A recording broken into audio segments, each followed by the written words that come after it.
إن في خلق السماوات والأرض واختلاف الليل والنهار لآيات لأولي الألباب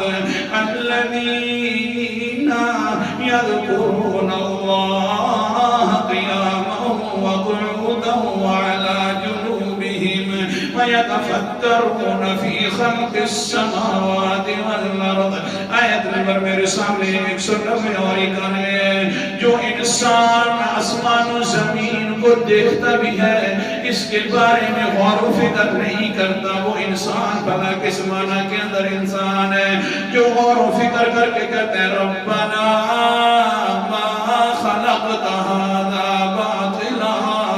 ऐ परवरदिगार जी तूने इन चीजों को जो बनाया कोई बातिल नहीं बनाया, तेरा मसला भी हक है तू भी हक है, मेहरबानी फरमा सुब्हानक तू पाक है, वक़िना अज़ाबन नार जहन्नम के अज़ाब से हम सबको महफूज फरमा।